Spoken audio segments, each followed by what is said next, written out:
Such Hello, good calls. hello, friends! Welcome to Comedians in a Blanket! You guys, I'm assuming you can all hear me well, so if you can't, something's wrong with you. Was that not a good way to begin? You all great at hearing, and you're all wonderful people. I think I made this too small for regular height folks, so an adventure for you later. Welcome to the show. This is so exciting. Hi, we're having a comedy show. You could sit if you want, or you could just look and Instagram it.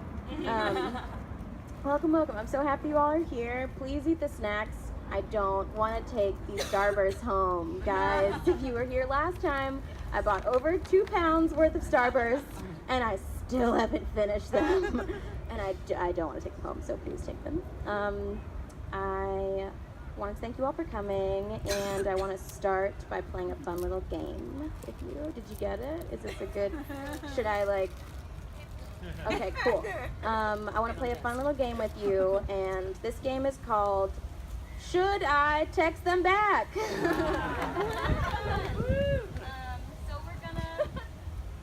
we're just gonna look. I'm gonna tighten this because it feels like it's slipping. We're gonna play this fun game where I ask you, should I text them back? And I want you to verbally respond. Okay, cool. And you like audibly. I want you to go like, no. Like I don't want to be like, maybe, I don't know. I'll give them a chance. Cool. Should I text them back? Greg, this is a man who texted me at 2 a.m. Hola. No, easy. Oh, so easy. Oh, man, I should have made it harder for you. Okay, cool. The next one, slightly more tricky. My landlord texted me about something that does not involve my apartment. It's just about her personal life, which I don't want to be involved with. No. Really? Not at all? What if it's... Yeah? Yeah? I mean... What was it? It's about her dad. She wants her dad and my dad to become friends. Yes! Yes! Now it's a yes. All right, cool. Yes. Super funny. This is just like slipping backwards, which is, again, another fun game for you. Next one, Lee. Lee is my old intern who I made out with at Panorama last year, and he keeps texting me to hang out. Does he have a ticket to Panorama this year? He's at Panorama right now. No. What's the, I can't hear the verdict. What do we think? No. But it's his birthday today. Yeah. Oh. Tricked ya. Funny. Tomorrow. Oh, happy belated. Sorry, I don't want to. He lives in Cuba, but he's in town for 6 weeks. Still no? Still? Okay, cool. Last one. This guy, you might have heard about him before. He's just consistently disappointing in my life. He showed up to one of my shows late and missed my set, and then instead of telling me great job on the set, he didn't see, proceeded to tell me that he bought his pants that day at a bodega. No! Shouldn't, great, cool, that was an easy one. He's awful. Great, we finished the game! Should I take it back? I think this is going to be a fun game we should play all the time. I really like talking about the beach in the summertime. Last time I talked about beach vibes, just to refresh people, you can't, if you like to be topless at the beach, maybe you shouldn't go to the beach with someone who like brings a knife with them, is what we covered last time. Just a life experience I had. I really like going to the beach by myself. I think it's so therapeutic and wonderful. And here are the reasons why I like the beach, but they're probably different than the reasons why you like the beach. Okay. If you go to a beach like Coney Island, you can eat several hot dogs, and if you're alone, no one can judge you. You can put all the relish you want, no one says it's gross. Great reason, right? I like going to the beach to just like not wear a shirt and not have to talk to anyone while I'm shirtless, because that's also just a different dynamic that, you know, like you have to get there. Like I recently went to the beach with someone and we were like, we're both cool with no tops, right? And then we tried to have a full beach day shirtless and have a conversation. And to start there when you've never seen the person is just such a leap, because the whole time you just want to be like, can I just look at your boobs? Can I look at your boobs? Can I get myself familiar? Can I just see them? Can we acknowledge that we've only seen each other with shirts and now we're trying to talk without shirts? But then if you're by yourself at the beach, you can just have your tits free and no one has to say anything about it. Another thing, it's so fun to cry alone at the beach. Like, keeping it real, it's the best time to cry. You're alone, you're by the nature, no one can hear you. You could say there's sand in your eye. It's perfect. So that's why I like going to the beach. Another fun thing about my life right now, I am waiting on one of my roommates to come back in town. She left for a month to go to California because she's an artist and she's very cool. While she was gone, I had a subletter, and he was a white man, and it was very difficult, and he was only there for 3 weeks, and I'm already over living with white men. Like, I think I work with white men, I have a habit of sleeping with white men, and I'm just like, don't ever want to live with white men again. Specifically straight ones, but like, why did I have to go through that pain? I don't know. Let's just paint you a picture. His name is Gavin. When's the last time you met a Gavin that you didn't hate? Or who wasn't also named DeGraw? He's from Maine, so he just loves city living and talking to people and warm weather, so he came to New York in the summertime.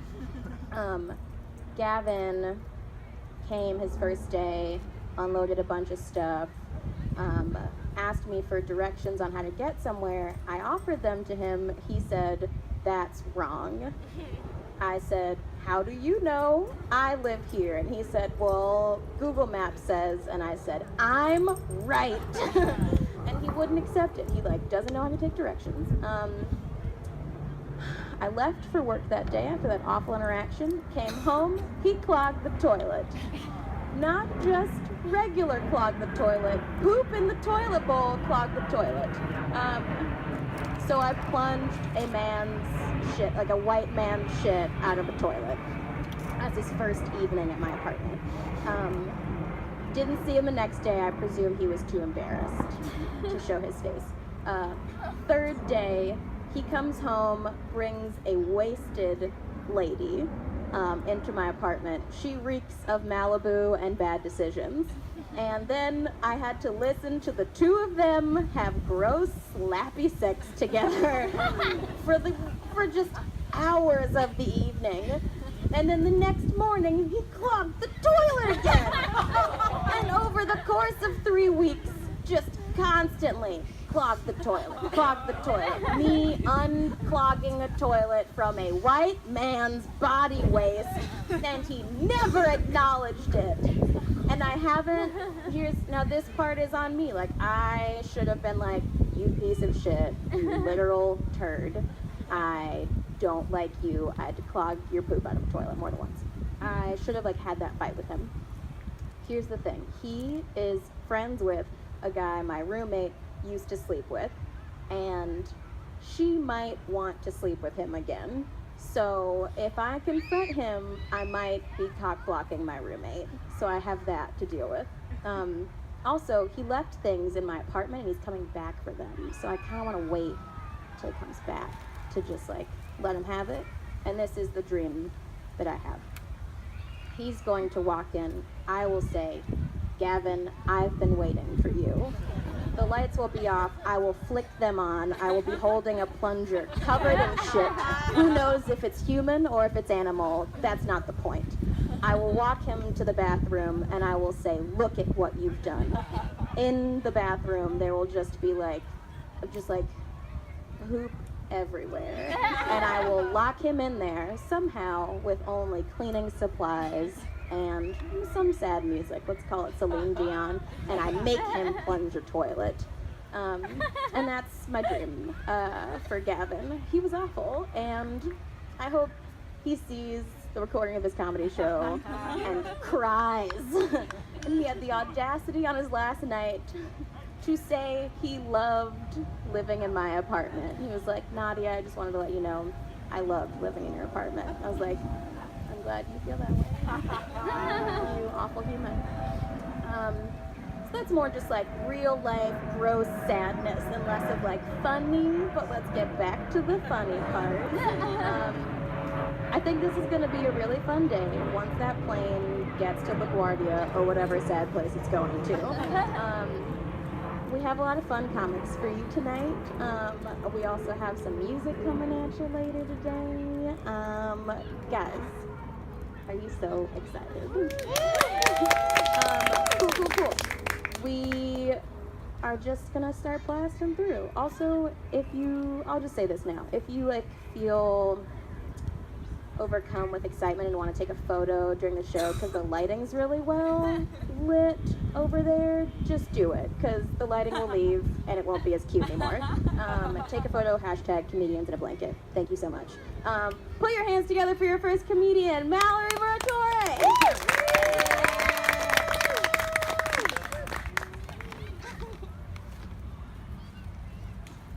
Oh my God, that subletter sounds like the worst version of Along Came Polly. That's that movie where Ben Stiller eats those nuts. What are those vendor nuts? Nuts for nuts? He eats nuts for nuts on the ground, and then he sharts. And that was that movie was the reason what I learned what sharting really was. And that's my time. Yeah, my name's Mallory. Or if you are my landlord, if you are my superintendent, Tito, Melanie. And today it was one of those. Sorry, hold. Just 1 second. Everybody's flying in for this show today. Everybody's coming in. Yeah, so he calls me Melanie, and I don't have the heart to tell him otherwise, because there's just no reason. I see him a lot. I speak to him a lot. We had a rat in our apartment, and he did absolutely nothing to help. But he calls me by a name. He calls me by a name, and I think that is special in and of itself. And speaking of names, I was thinking about this, like celebrity children. I wish, first of all, I wish to gain a level of fame where people start to look up my children. They'll look up like Mallory Muratore kids. Because that's a level of success unparalleled. Like today, I was like, I want to see Sarah Jessica Parker's kids. I want to see, who else was I looking up? Tina Fey's kids. I think that's really cool to know what they look like. Take that as you will. But, so celebrities name their children funny things, okay? We know of Apple. We know of Pilot Inspector. I was thinking, what's even weirder is like if those names were plural. Like if it was Apple's Martin, or like Pilot Inspectors. I think the plural of something is special, and that's fun. I don't want to get too political, but recently Anthony Scaramucci, who is now in Trump's administration, talked about Steve Bannon sucking his own dick, or sucking his own cock.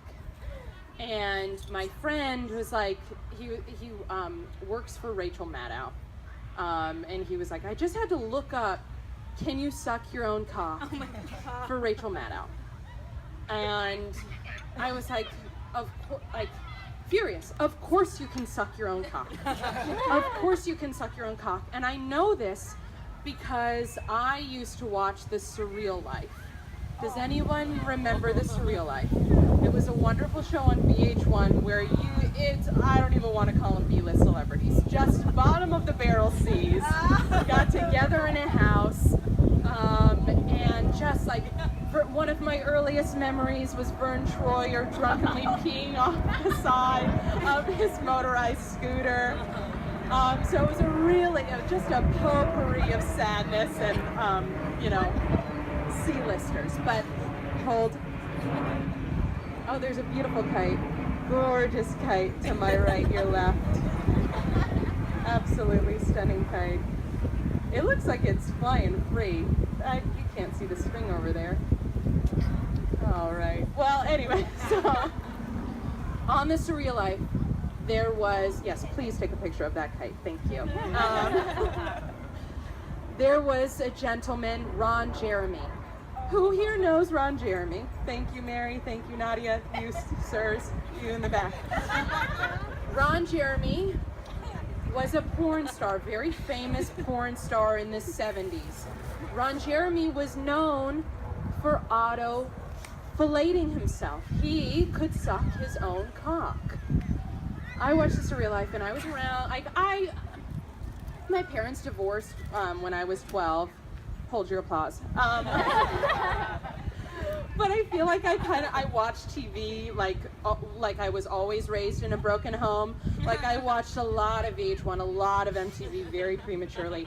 And I remember watching The Surreal Life when I was like 11, 12. So there was this one time where my family was visiting family in California, and we were by Venice Beach, and Ron Jeremy passes by, and I'm like 11, 12. Ron Jeremy passes by, and he's on one of those like bikes that, like a reclining bike, you know those things? He's on that bike, and my sister, who's 3.5 years younger than me, so she's like 9. 12-year-old, 9-year-old see Ron Jeremy on this bike, we go, "Whoa, that's Ron Jeremy!"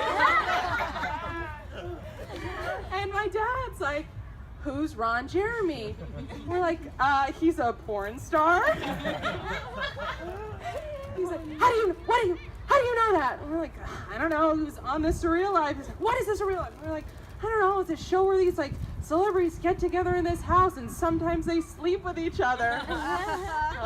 Yeah, but there was never a ban on television, because I remember I must have been slightly earlier. I was watching MTV. It was like MTV Spring Break.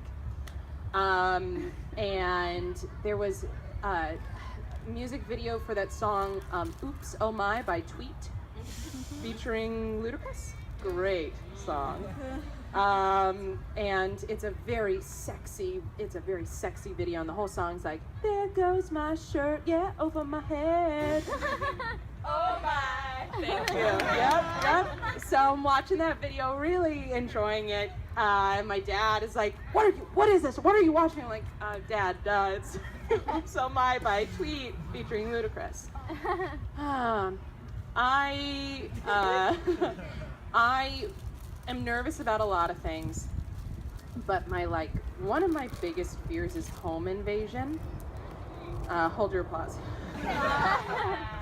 Home invasion really freaks me out, and I don't know why, but I was like very obsessive with locking doors growing up, and but I would also I would perpetuate it. I watch a lot of 48-hour mysteries and stuff like that, and just, I don't know. But last summer, both of my roommates were away, and I was coming back from a friend's house, and I was like a little high, a little drunk, so I'm pretty cool. I'm coming back to my apartment. It's like, I don't know, midnight or 1, and the light in the hallway is on. And I immediately am like, there's somebody else in the house. There's somebody else in the house. I would have never left the light on. There's an intruder here. And we all know that if somebody was intruding your house, they wouldn't leave the light on. That's just something that I feel like we can all agree is not a thing. But I convinced myself, hello? I convinced myself that we're just doing some comedy if you'd like to join us. Great. So the light was on, and I'm freaking out. I go into my room, I close the door, I put a jean jacket on the doorknob, because nothing will notice. The only way to really know if an intruder is trying to get into your room is if they jiggle the door and a jean jacket falls to the ground, and the sound of the jean jacket falling is notification that you're being intruded upon. So I set up my little, my little trap, and I'm freaking out. I turn the lights in my room on just to make it clear that I am present with the intruder. And I text my friend, who is miles and miles away. I don't know, I guess for some like emotional support. And I text my friend, and I feel like it's fun to go through the text, because nothing says comedy more than me reading screenshots of text off of my phone. So I text my friend Rachel. I just walked into my apartment after turning the lights off, and the lights were on when I just walked in, and Ray said she'd be away this weekend. Rachel: oh, so you're all alone? Oh, wait, whoa. Me. But I also could have been dumb and not turn the lights off. IDK, we'll see. I'm high. / alive right now. Although a cockroach crawled on my leg earlier, which is a story in and of itself, but we don't have the time. Rachel: ha ha ha ha, wow, I'm about to get high. So we're really in this together. We're really in this together. Me: do you think I'm okay? Should I do something? Rachel: yeah, you're good. Me: I'm scared to leave my room. I locked my door. IDK, if I'm that scared though, I'm on Facebook. Gotta keep your social media game strong when you really feel like you're in danger. Rachel: ha ha ha, lol. You have been killing it on FB. Me: thank you, I've been working hard. And then the conversation ends. So who knows what really went down that night, but I'm here, I'm present. Hold. God, that didn't get the same response it did the first 2 times. And if we're thinking about the rule of 3, that should have been the loudest applause. Hi. Yeah, but home invasion really scares me. And, I was thinking about it. I have been a home intruder myself. I have actualized my worst fear. I was visiting a friend in London. It was New Year's Eve, and we were celebrating at her flat. And the clock strikes midnight, and it's the new year, and I'm raging drunk. Have not just, I was like, I don't need to eat. So I didn't eat, and then just drank the whole night through, and have befriended someone else at this gathering. And I was like, me and Graham are gonna go out. And my friend is like, okay. And I was like, give me some money. She was like, I'm not going to give you money. And I was like, give me your keys. She was like, okay, here are my keys. This is how you open. Like, this is the door to the house. This is the door to whatever the apartment.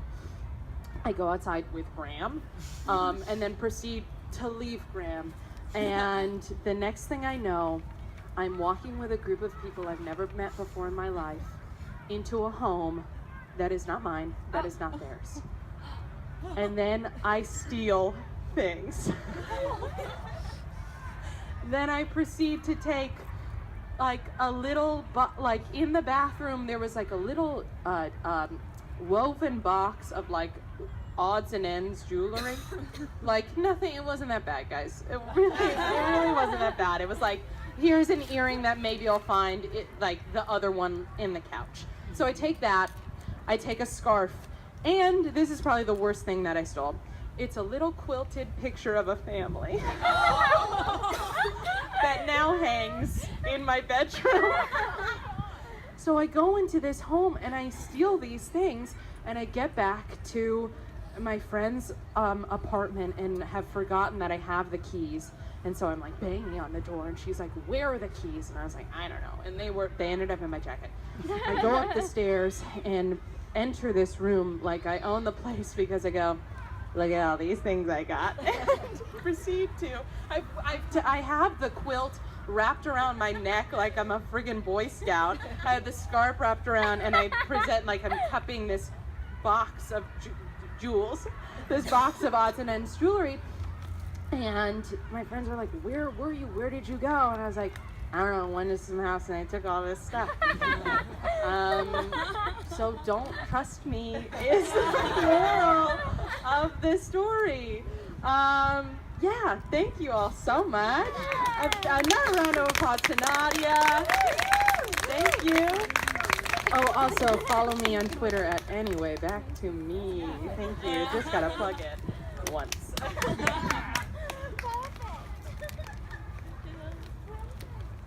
Give another round of applause to Mallory. Okay, here's a cute story of how I met Mallory, which I realized I should have told you before she went on stage. Mallory was performing at this comedy show that a guy I knew in college was hosting.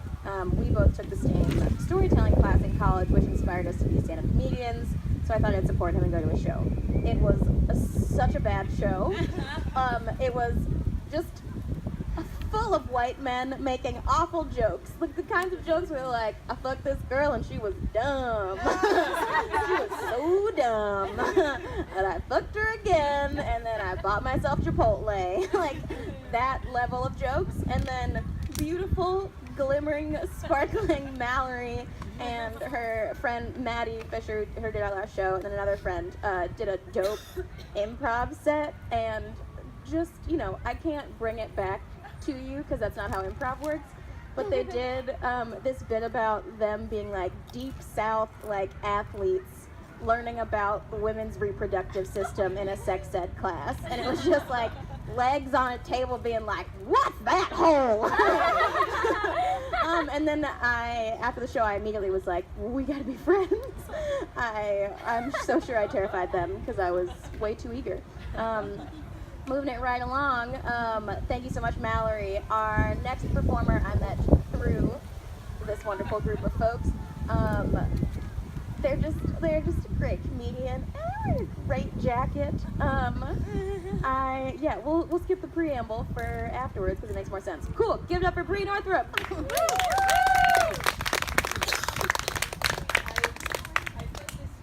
Hoping I'd get a compliment, so I'm glad that worked out. Thank you. I'm trying some new stuff here tonight too, so I'm going to use my phone. I'm not texting Mom, chill.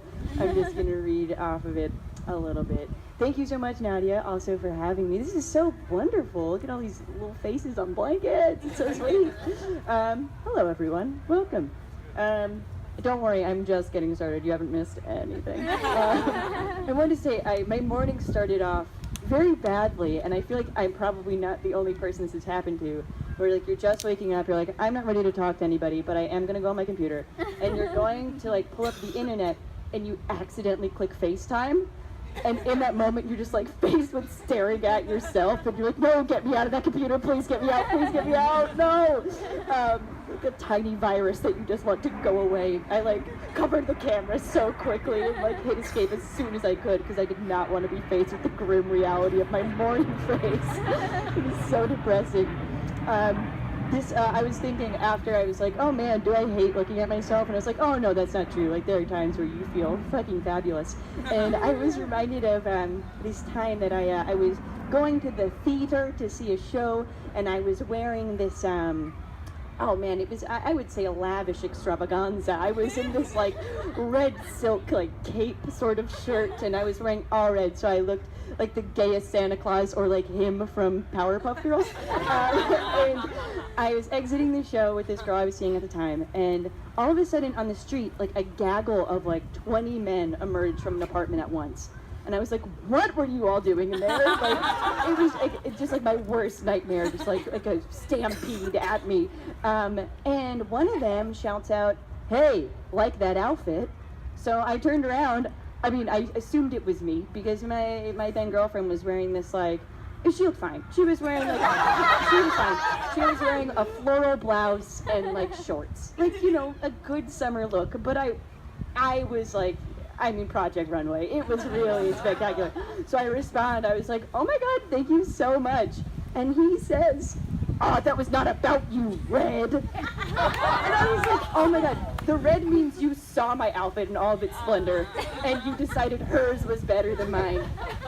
Just reminding me that men have no taste. No taste. I was so upset that he did not appreciate my Little Red Riding Hood fantasy.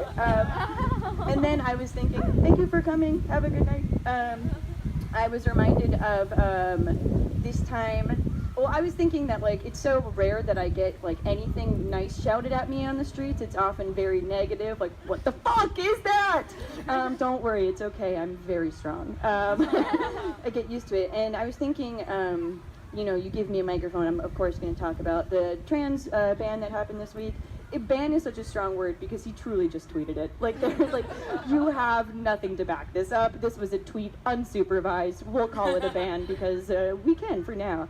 And I was really, like, very emotional when I read it. Just, like, there were very few times where I ever thought I wanted to go to the army. Maybe never, except for, like, this one glimmer of hope, which was, like, if I get a dog and then I go to service and then I come back, I'm gonna get like a great viral video for YouTube. Like, we've all seen the videos of vets returning and dogs being like, oh, my owner that I have been in love with, it's so good to see you. And, like, we've all got to start somewhere. So that was where I had to start. That's a great way to circulate the web.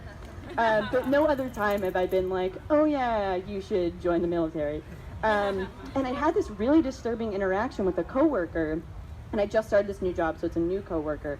And the first day that I met him, he was like, you know, you have to be patient with me with the gender thing. And I was like, oh, do I? I don't know. I'm running out of that. Thank you.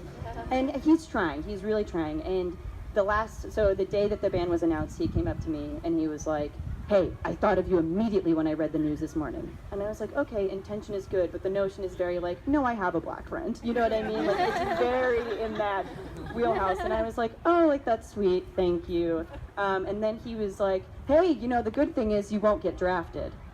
And I was like, as if anyone would ever look at me and be like, you're qualified for this. In what world would someone be like, you are the one we want to do anything physical? I can barely pass a gallon of milk across the table when someone wants it for their cereal. I'm like truly shaking. Imagine me like with a machine gun. I feel like the only thing I could do well is like play the role of distraction. Like, look over here! I'm over here! Like little tiny person like jumping out, and then they'll like fire away elsewhere. The only thing that really, not the only thing, but one of the things that upset me the most about this charade of Trump's was calling trans people disruptions. And I was like, oh, that is interesting. That's sort of insulting. And then I was reminded about how on the subway at any given time of day, I will sing in full voice. And I was like, oh no, I am a disruption. I am a disruption. That's on me. That is my problem that I have to work with. But he must be getting this notion of disruptions from somewhere, right? Like, it can't just, he didn't just get out of thin air. And I was like, okay, the media, let's think back to representations of trans people we've seen on the media. And then I was reminded of my first time seeing a trans person on the TV. And that was in the movie musical version of Rent. Are we familiar? Anybody? Any takers? Yeah. Whoa, one clap. Do you not support musicals about AIDS? What's wrong with you? And I remember seeing Angel, and she's like glimmering and beautiful, and she can sing and she can dance, and I was like, oh my God, how fabulous. But then I took a second and I remembered that her first song in the entire musical is about murdering a dog. Yeah, trans people kill animals. I was like, oh, that is why we are all so transphobic, is because we are taught that trans people kill animals. And I just wanted to stand before you all today to say I am an animal lover. I've never come close to killing an animal, never would dream of it. And then I was also like, okay, what other notions of this do we have in TV? Is this true? And I was like, okay, maybe all trans people have committed crimes of varying degrees. And I was like, yeah, that's true of me. I would call myself a criminal in some ways. I guess not dissimilar to Mallory. I'm not a klepto in the sense that I steal from major corporations, but I steal from my friends. Do not invite me over to a party at your house because I will leave with any of your extra rolls of toilet paper. I will smuggle them out. I have not purchased toilet paper in so long because I've just been stealing them from my loved ones. And I only got caught once, and I didn't even get caught. I turned myself in. I felt guilty. I was like, okay, just so you know, the last 3 times I've come over to a party, I have exited with your very plush rolls of toilet paper, which was true. What was I going to say about stealing? Being a criminal, trans criminal. What else do I got here?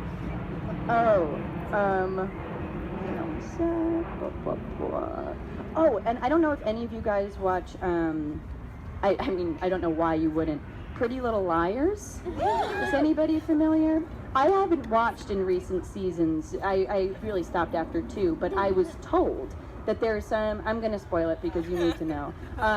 There's so many spoilers at this point, it's like, I don't even know if it's true anymore. They just change the plot constantly. But I was told that they find out who, like, this mystery person is who's been haunting these, like, taunting, really, these teenage girls played by, like, 35-year-olds for the past 10 years. They finally find out, and they're like, oh, it's this woman. And you find out she's a trans woman. And I was like, why is this still the plotline of movies? It's like, or TV shows. Like, yes, she's a killer, but she's also trans. It doesn't make it okay. It makes none of it okay. Why is this what we're being fed by people? Is that trans people are killers, dog killers, people killers? Don't get too close to me. You don't know what I'm capable of. These tiny little hands. Can't pass a gallon of milk, but it's the mind games you have to be worried about.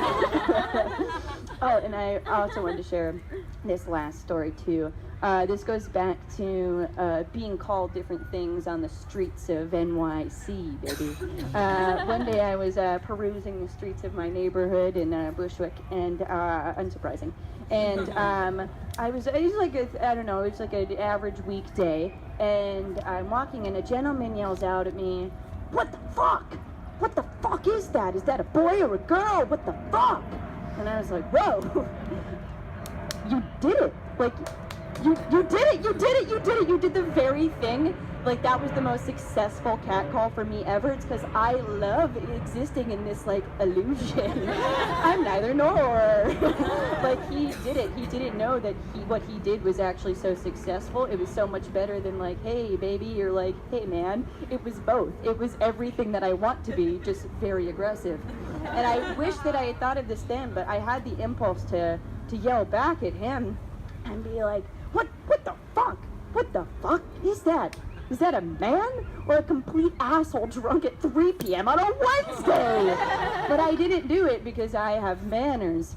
So he really nailed what I imagine is like the Urban Dictionary definition of androgyny. I went on and I did my research to see if that was true. And like in the top 3 definitions, it says Justin Bieber. And I was like, interesting. And let's dig in more. And it's like, use it in a sentence. And it's like, when I first saw Justin Bieber, I thought he was a woman.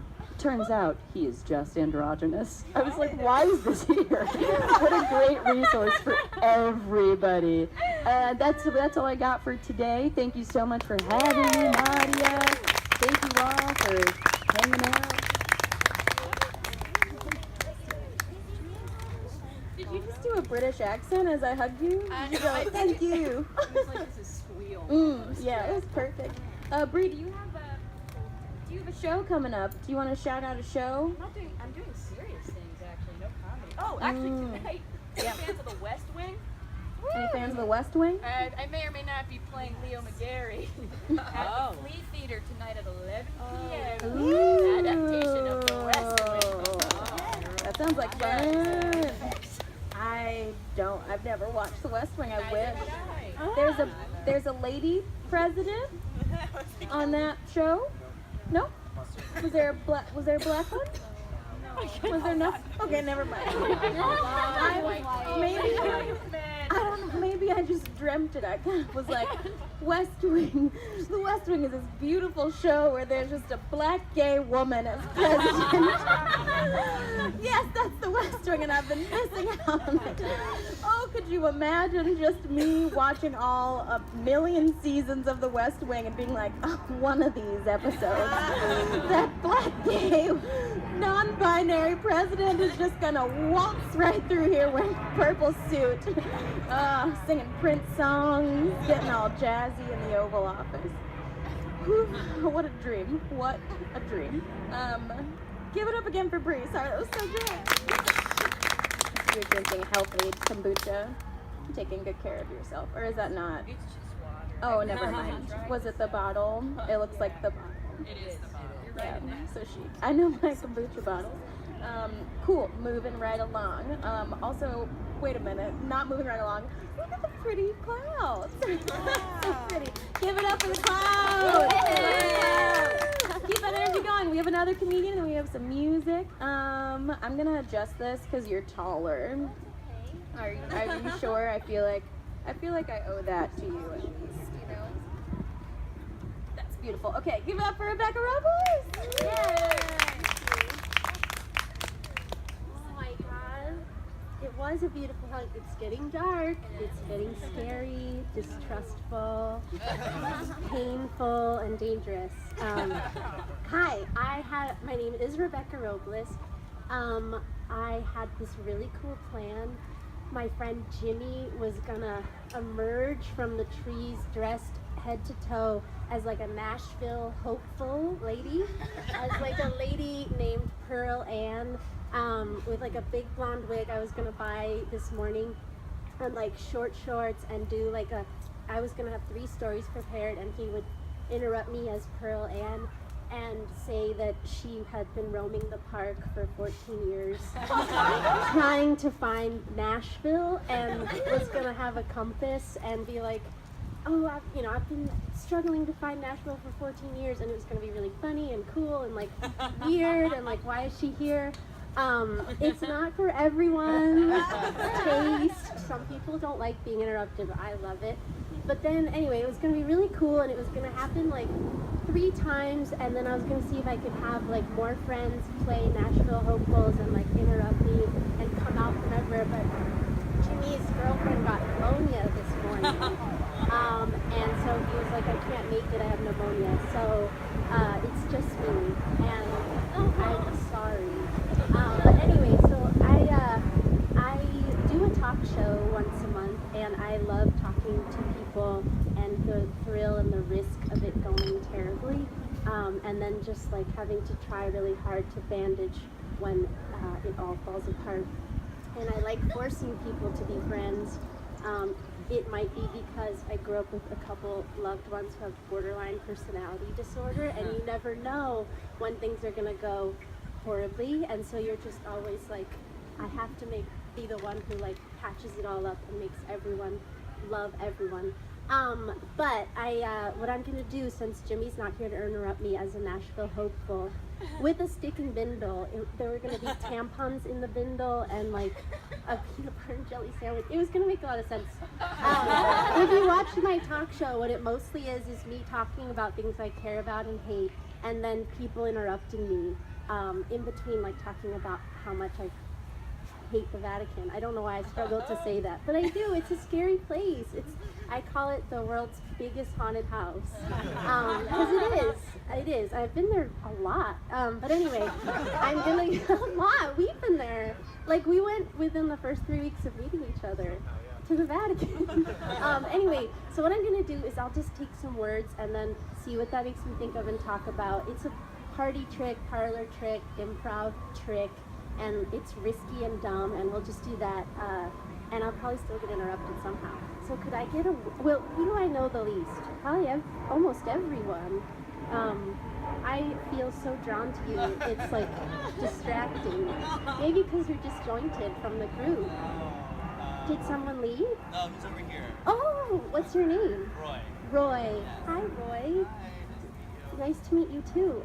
Roy, what's like a cool gift you got one year for like your birthday or whatever? One of my most memorable gifts would be a remote control car. A remote control car. Roy. Yeah, it was a big monster truck remote control car. Was it a specific monster truck? No, it was just like a It black was. car with like flames in it. Okay. Yeah. Okay. It was cool. How old were you? I want to say like 7. Okay. Yeah. 7. Thank you, Roy. You're welcome. You're a good person. I don't think you have borderline personality disorder, and I would know. Not really. I'm still learning about it, and who has it is often a mystery. It's mostly impulse control that gives it away. Okay, monster trucks. Roy, you have hit me hard because I've been to 3 monster truck rallies. Our first date with Matt, my first date was a monster jam at Nassau Coliseum. Back row, don't give up on me, it gets interesting. We went, it's mostly children and grandparents. And there's a lot of cool, there was like anyway, the very first time I went, I was 16. It was not with a lover. It was what I wanted to do for my 16th birthday. And my dad has, but definitely had that diabetes and like very mismanaged diabetes. And so he was passed out in the parking lot at the arena. And he was like, I can't make it in, my sugar's low. You have to go with your friend Maureen. So we were probably 15, about to turn 16, and this was my sweet 16. And so my dad, Guillermo, I'm half Mexican, surprise Roy. Which is maybe why I felt weird that everyone shouted no at the hola from Greg. I would have dug deep. I like Greg. Anyway, so my dad was like fading in and out of consciousness in the car and was like, I'll be fine. You guys go in and out. And when you're a child, and you really are a child when you're under 24, because the reasoning part of your brain hasn't come together yet, so you don't make good decisions. So I was like, it's fine, it's normal, Dad's passing out, let's go to the monster jam. So we go to the monster jam, and we have a great time. But I was really dressed up because I was like, well, I'm turning 16, I have to look beautiful. So I was wearing like a red leather jacket and like suede pants my Uncle Carlos got me. Anyway, we watched the show. It was amazing. Gravedigger won. He's from Houston. He always wins. It's rigged. Anyway, so we're there. And then we have a really good time. There weren't camera phones yet, but I did have my real camera in a sock because I didn't want to get scratched up. It was expensive from Costco. It was like $80. And I had it in a sock, and I took it out of, I had a basket as a purse. The basket was from Mexico, and because I'm half Mexican, and so you have baskets. Anyway, and so I had a little basket, and I pull out my sock, and then my camera, and I took some pics, and then we go back to the car, and my dad was like, I'm too weak, I can't drive. And he was like, Maureen can drive. But my friend Maureen had just gotten her permit, but it was the test-based permit, and we were like 2 hours from home. But she was like, okay, and she drove us home while my dad was like asleep in the van. And we drove home. It was only scary for like a few minutes. And then again, Roy, because you're a kid and the back of your brain is just like oatmeal. You accept what comes to you. And so you're like, we're going home, we're driving home. So we drove home. Maureen was a very good driver. To this day has never been in an accident. And we're now both 30 and flirty and thriving. Yes, it's a Jennifer movie. Anyway, but yeah, so that happened. That word wasn't diabetes, but it was monster truck. Who knew? Yeah. Oh, monster trucks. Thank you, Roy. Do you still have your car? No. Okay. Roy, turn around. There are fireflies behind you. Okay, who else has been speaking to me? So, I know I should probably switch to the other side of the room, but the space. I'm gonna go for it. Mr. Phone, what is your name? George. George, where are you from? Where in California? I'm from Berkeley, California. And Jack, who you'll hear soon playing music, dated someone from Berkeley. Right? I'm not wrong. George, cool, Sonoma, wine country. I actually ran into a guy who's a winemaker today. Really? Where do you make wine? He tried to play it off like a place I would never have heard of.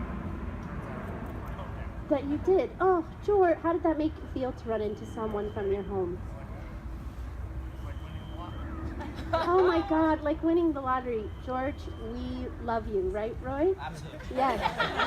Okay, George, wine tales. What's like a cool What's a song that when you hear it, you like can't even drive because it like takes it out of you for a minute for good or bad reasons? A song that can't even drive. Yeah. It can be a song you love. I think the way I phrased it made it sound like you're paralyzed in sadness. You could be paralyzed with goodness. Well, And right about now is where Jimmy would have wandered in as a Nashville, by the way. saved me. What? It would have saved me. No, I no, actually it's had a okay. very, very strange thought about music today, which I was listening to an old song. So when I was like 10 years old and I had my first job in my Walkman, I had this Metallica tape, Okay. 1991 Metallica album, and there's a song called The Unforgiven, which is their like most, it's like Metallica's most emo song. And that's what gets And you? I was listening to it, and I was just suddenly had this picture of like Donald Trump singing Oh. Metallica, and if anyone's heard that song, it might make sense. But it's like it's sort of the like it's all about the beats, how lonely it is at the top. Yeah. Lonely at the top. You know who else has a song, I think quite literally, correct me if I'm wrong, oh, and that means almost time. Randy Newman sings it in You've Got Mail, called It's Lonely at the Top. And it's about Tom Hanks being really wealthy and having that chain bookstore that causes him to feel lonely at the top because I guess small business ladies hate him or something. Anyway, George, Metallica. I'll just... By the way, I used to go camping With Randy Newman's nephew? with Randy's nephew.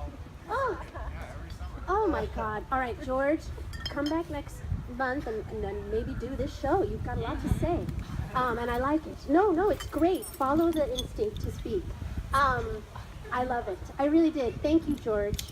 Let's give George love with our clapping. That was really cool. Thank you for doing that.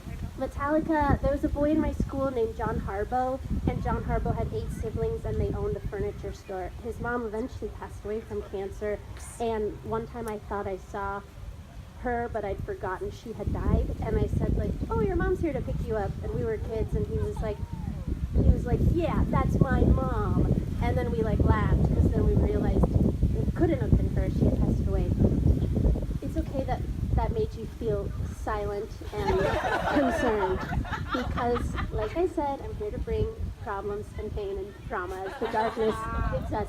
But anyway, John Harbaugh loved Metallica, and we sort of had light crushes on each other, but I think more in just like probably because we had like strained home lives, and you connect in that way probably when you're a child. And so anyway, John Harbaugh loved Metallica. I love Tara Lipinski, who is a figure skater. And Tara Lipinski, I had tickets to go see her skate in the Campbell Soup Tour, the Stars on Ice tour.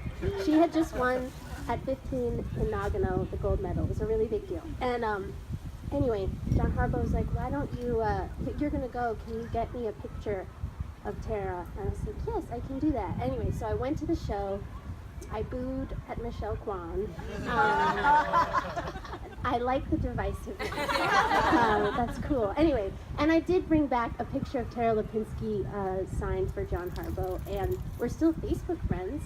But that's kind of, and he was a big Metallica fan, and that's where that. And one time I did hit him on the head with a book because I thought there was a bug near his face, like the fireflies behind Roy. Anyway, oh my God, they're really jumping. Well. Again, this is probably where Jimmy would have come back and complained that like she still could not find Nashville. So you'll have to come back another time or watch my show, the Rebecca Robles show, for more people interrupting, and then cutaways to the Vatican, which is really just my hallway decorated in gold, and then we make fun of it as much as we can because it's scary. Thank you so much. Thank you, George and Roy. Without you two, I would probably be dead. I'd be completely dead. Okay, and here comes Nadia, and then Jack. Oh my gosh. One more time for Rebecca. So great. I don't know how you've gone to 3 monster truck rallies in your lifetime, and I'm so curious to hear about the other 2 after the one where your dad passed out. Why you ever returned is beyond me. I'm curious, quite curious. All right, Cool. So stoked. I'm just gonna like introduce you to Jack while he's doing that tuning thing. I work at a bar called 61 Local at bars. Cool. Some of you have been there. Some of you go there all the time. Some of you work there. Cool. At that bar, like regular bars, you have a bar back, and I always work Monday nights, and the guy that always bar backs with me on Monday nights is a dude named Sam Frank. He has 2 first names. He owns it. We were biking home one night, because we both live on the same path, and I was like, oh, I'm doing this show, and it'd be so cool if I had music, and he was like, you want music? I know a guy. He's the best musician in the world. And that's how he, and I was like, sure, what, I guess if that's how you feel, then like, I'm not gonna question that. He's like, I could send you videos. I was like, you just called a man the best musician in the world. So I mean, if I needed a video, then I'm just a jerk. How do you feel? Are you feeling good? You feel good? Second rate. Yeah? All right. Second rate musician. Do you want me to talk more about how Sam loves you? No. Are you good? Okay, cool. We've got a stump here. Give it on up for Jack.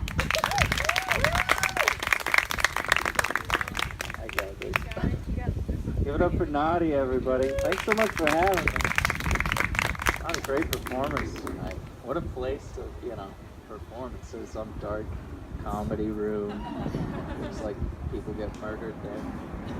It's gonna be pretty quiet. So,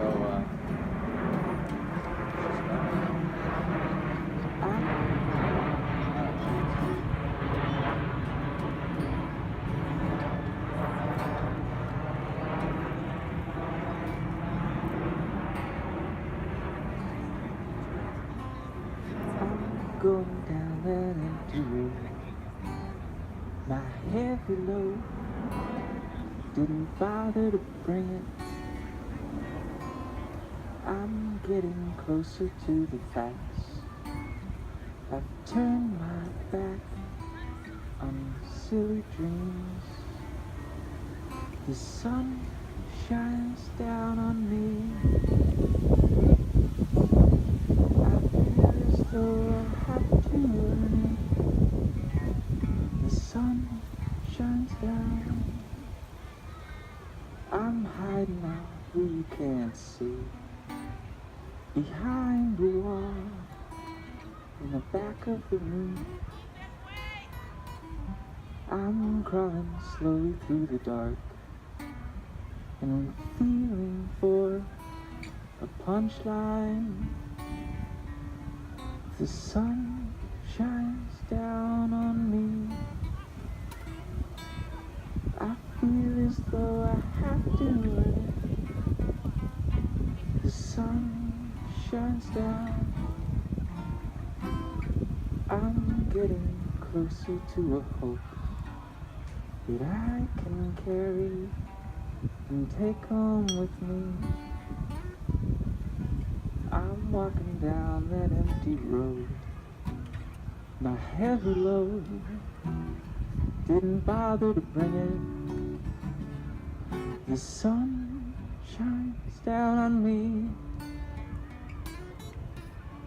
I feel as though I have to earn it. The sun shines down. Thanks, guys.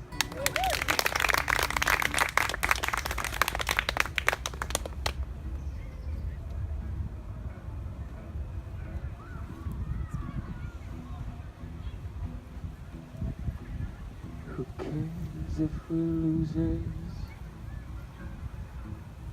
as long as we're lovers? Who cares if we're losers, as long as we're lovers? What's in a song now? What's in a song?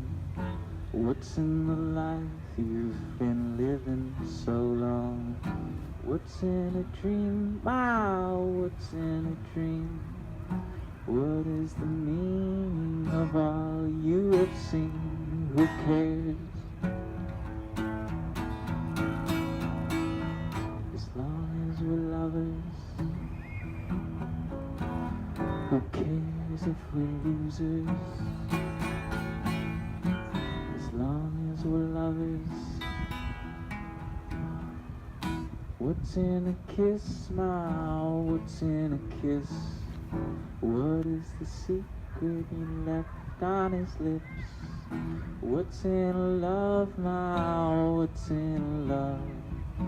How do you know when you've got enough in this world? It's hard to find a friend who cares if we're losers as long as we're lovers. Who cares if we're losers as long as we're lovers?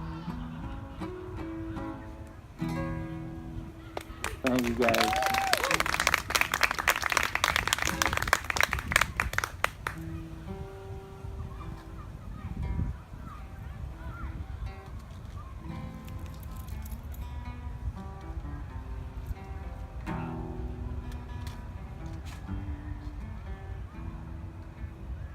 Oh God, hide your fields above us. Come and be real with us, you and your mind. Oh yes, you are beautifully fine. Oh girl, electric witch, you are limp. In society's ditch, you are usually fine. Oh yes, you are, but always dying. Oh boy, just like a boat, you are sunk. Somehow you float, you are mentally weak. Oh yes, you are, but so much you speak.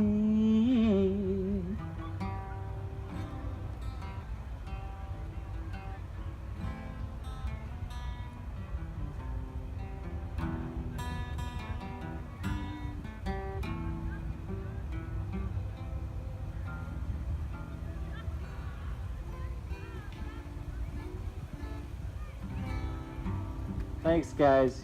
Give it up for Nadia. What a great show. Thanks for listening. Awesome stuff, T-Rex. Like that song. Anyway, that's it from me.